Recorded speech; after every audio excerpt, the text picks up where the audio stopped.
কৃষ্ণনগর লোকালে উঠে একটা 2.5 টাকা দিয়ে টিকিট কেটে, মানে তখনকার সময় 2.5 টাকা দিয়ে টিকিট কেটে শিয়ালদা পৌঁছে কলকাতায় ঢুকলেই কলকাতায় আসা যায় না। এইটা ছিল আমার প্রথম অনুভূতি যখন কলকাতায় গেলাম। তখন আমার 25-26 বছর বয়স। মনে হলো কৃষ্ণনগর একটা ছোট্ট শহর, সেখান থেকে কলকাতায় এলাম, আমার কেউ নেই, আমার থাকার জায়গা নেই, আমার কোনো কথা বলার কোনো লোক নেই। এক অদ্ভুত পরিস্থিতি। তো আমার পকেটে তখন একটা চিঠি ছিল, সেই চিঠিটার নাম হচ্ছে অ্যাপয়েন্টমেন্ট লেটার। তাও সেটা কলকাতার কলেজে নয়, কলকাতার বাইরে একটি কলেজে আমাকে যেতে হবে, অনেক দূরে। কিন্তু আমি কলকাতায় এসেছিলাম, কলকাতায় ঢুকে পড়েছিলাম আর একটা অন্য জোরে। সেটা হচ্ছে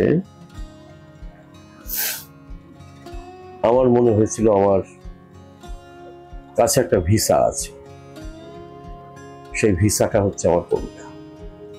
আর কলকাতায় থাকতে গেলেও তো ভিসা লাগে, ভিসা ছাড়া কলকাতায় থাকা যায় না, সেটাও আমি অনুভব করলাম। টিকিট কেটে শিয়ালদায় নামা যায়, কিন্তু সেই টিকিটে কলকাতায় থাকা যায় না। এই অনুভূতিটা তীব্র থেকে তীব্রতর হতে শুরু করত, এবং প্রথম দিকে যেরকম অনুভূতি হতে লাগলো, যে যারা এক একজন আছেন, তখন ছিলেন, এখনো হয়তো তারা আছেন, যে আপনাকে পাত্তাই দেবে না, এই কলকাতায় এসেছে, কোথাকার কে। হ্যাঁ, একটা দুঃছায় ভাব আছে। আবার আর একটা শ্রেণী আছে যারা আপনার পিঠে হাত রাখবে, যারা আপনাকে বসতে বলবে, যারা আপনাকে চায়ের কাপ এগিয়ে দেবে। এই দুই শ্রেণীর মানুষই আছে, যাদের আবার মফস্বল সম্পর্কে একটা দুর্বলতা আছে। কিন্তু এই শহর, বিশেষ করে কলেজ স্ট্রিট, এবং কবিতা লেখা, গল্প লেখা, উপন্যাস লেখা, লিটল ম্যাগাজিন পড়া, এই যে জগৎ একটা আছে, এই জগৎটা কিন্তু বেশিটাই, মানে কলকাতার মধ্যে থাকা যে জগৎটা, সেটাও কিন্তু বেশিটাই মফস্বল থেকে আসা। মেদিনীপুর, হুগলি, বাঁকুড়া, পুরুলিয়া, নদিয়া, মুর্শিদাবাদ, নর্থ বেঙ্গল, আলিপুরদুয়ার, এই সব কিছু নিয়ে কিন্তু গড়ে উঠেছে কলেজ স্ট্রিট। কলেজ স্ট্রিট কিন্তু নিজে কলেজ স্ট্রিট হয়নি, কোনো কলেজ স্ট্রিট হয়েছে এদের সবাইকে মিলে। এবং কলেজ স্ট্রিটের যারা আজকে নামি নামি প্রকাশক, তাদেরও অনেকেই মফস্বলের ছেলে, মফস্বল থেকে আসা। সুতরাং সেই দিক থেকে দেখতে গেলে এটা একটা বাংলা ভাষার একটা ঐতিহ্য। আবার পড়াশোনার দিক থেকে যদি আমি ধরি, একাডেমিক্সের দিক থেকে ধরি, যে সে প্রেসিডেন্সি হোক, তখন আমাদের সময় একটা, সেখানকার মেধাবী ছাত্রছাত্রীরা অনেকেই তো গ্রাম বাংলা থেকে এসেছেন, একদম মফস্বল থেকে এসেছেন। তো সেখান থেকেই এসে তো উঠে দাঁড়িয়েছে। তার অনেক গল্প আছে, তার অনেক অনেক ব্যক্তিত্ব আছে, যারা আজ ইউরোপ আমেরিকায় সুপ্রতিষ্ঠিত। তো আমার ভিসা, কবিতা, সেই ভিসা তো সব জায়গায় দেখানো যায় না, সব জায়গায় বলা যায় না, সব জায়গায় প্রমাণপত্র হিসেবে দাখিল করাও যায় না। এই বড় কঠিন একটা জায়গায় কবিতা লিখে তো কি হয়েছে, কবিতা তো সবাই লেখে, কবিতা ভিসা হতে যাবে কেন, এই প্রশ্ন তো আমার নিজের মনের মধ্যেই ছিল। তবু হয়ে উঠল।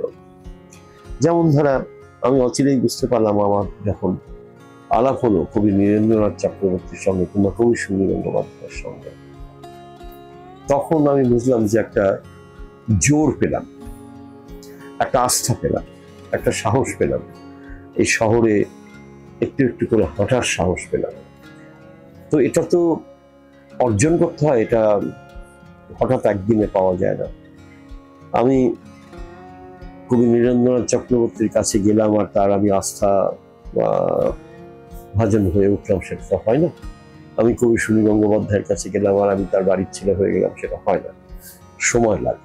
ওই যে বললাম যে মানে এটা তো সেই কবিতা তো সেই রকম ভিসা নয় যে দেখলে স্ট্যাম্প মেরে আপনাকে ভেতরে থাকার ব্যবস্থা করে দেওয়া হবে, এটা সেটা নয়, সময় লাগে। এবং সেটা যদি কবিতা হয় তাহলে আরো বেশি সময় লাগে, লিখে প্রমাণ করতে হয়, লেখার ভেতরে থেকে লিখতে চায়, লেখার মধ্যেই আছি এটা প্রমাণ করতে অনেকটা সময় লাগে, কাছাকাছি লোকেদের মধ্যে বিশ্বাস তৈরি করতে সময় লাগে। তো সেই অবস্থায় আমি বলবো যে কলকাতায় একদম প্রথম দিকে আমার যে স্ট্রাগল, বহু কষ্টে একটা ওয়ান রুম ফ্ল্যাট জোগাড় করা এবং সেখানে থাকা এবং কোনো ব্যাকগ্রাউন্ড নেই, এখনো মনে পড়ে যে প্রথম ফ্ল্যাটে যখন উঠেছিলাম তখন একবার আমাদের ওই ওয়ান রুম ফ্ল্যাটে কৃষ্ণনগর থেকে আমাদের সবার মাস্টারমশাই এবং বিখ্যাত লেখক সেই সময় সুধীর চক্রবর্তী এলেন। সুধীরবাবু তো অধ্যাপক মানুষ, খুব গুরুগম্ভীর মানুষ, কিন্তু আমাকে প্রায় ছোট ভাইয়ের মতো ভালোবাসতেন। আমাকে নিয়ে বহু জায়গায় গেছেন কৃষ্ণনগরে। আর সে কথা আবার আরেকটা গল্পে বলবো। কৃষ্ণনগরে সুধীর চক্রবর্তী এবং আমি কিভাবে মানে ওর একেবারে ন্যাওটা ছিলাম, ওর বাড়ির ছেলে হয়ে গিয়েছিলাম কিভাবে, সে গল্প আর একদিন বলবো। সুধীরবাবু এলেন। সুধীরবাবু তখন আনন্দ পুরস্কার পেয়ে গেছেন, সম্ভবত সাহিত্য একাডেমিও পেয়ে গেছেন। তার তখন খুব ভালো বাজার, খুব নাম ডাক চারদিকে। তো উনি এলেন দেখতে যে কোথায় আছি, কিভাবে আছি, অভিভাবকের মতো দেখতে এলেন। আমার মনে আছে তখনও থালা বাসন কিছু কেনা হয়নি। আমি একটা ট্রে, একটা মানে থালা নয় ট্রে আর কি, একটা ট্রেতে করে ওকে খেতে দিয়েছিলাম। মানে যা খাবার ছিল তখন বাড়িতে, তা সেই ট্রের উপরে সব সাজিয়ে সাজিয়ে ওকে খেতে দিয়েছিলাম, মধ্যাহ্ন ভোজন। তো সেটা উনি খুব খুশি মনে খেয়েছিলেন, সেও আমাকে খুশি করার জন্য খেতে গিয়েছিলেন। কিন্তু তারপরে আমি যখন কৃষ্ণনগরে এক সপ্তাহ বাদে গেলাম, দেখেন সবাই আমাকে বলতে শুরু করলো, আরে তুমি নাকি ট্রেতে করে স্যারকে খেতে দিয়েছিলে। আমি কি করবো, আমার তো বাড়িতে তখন থালা নেই, তাই জন্য আমি ওকে ট্রেতে করে খেতে দিয়েছি বলে সবাই হাসতে শুরু করলো। আমিও মজাই পেয়েছিলাম, আমি কিছু মনে করিনি, উনিও কিছু মনে করেননি। তখন তো কোনো সংসারই পাতা হয়নি, এর পরের সংসার হবে আর 1 বছর 1.5 বছর বাদে। তো সেই জায়গা তখন কলকাতায় এই যে লড়াই, কলকাতার এই কি করে একটুখানি মানে কি বলবো পা রাখার জায়গা পাওয়া যাবে, তার জন্য যে লড়াই, সেই লড়াই সত্যি সত্যি আমার মনে হয় এই লড়াই প্রায় প্রত্যেকটি ছেলের বা প্রত্যেকটি মেয়ের মধ্যে রয়েছে। এই লড়াই আসলে প্রতিভার লড়াই, আসলে মন ও মননের লড়াই, আসলে একটু একটু জায়গা পাওয়ার লড়াই। এই জায়গা পাওয়া তো খুব কঠিন, কলকাতা শহরে একটু বসার জায়গাও পাওয়া যায় না। আমার প্রতিদিনই আমি যখন আমার সামনে এসে অনেক নবীন প্রজন্মের ছেলেমেয়েরা এসে দাঁড়ায়, আমি তাদের মুখের দিকে তাকালে বুঝতে পারি আসলে তাদের ভেতরেও কিন্তু রয়েছে সুবোধ, বা আমার ভেতরে রয়ে গেছে তারা। আমি বুঝতে পারি যে লড়াইটা কিরকম ভাবে লড়তে হয়, কিভাবে তারা শিয়ালদা কিংবা হাওড়া অতিক্রম করলেই তারা আসলে কলকাতার বাসিন্দা হয়ে যান না। তাদেরকে সেই লড়াইটা প্রতিদিনের সেই লড়াইটা লড়ে আস্তে আস্তে একটা ছোট জায়গা তৈরি করতে হয়।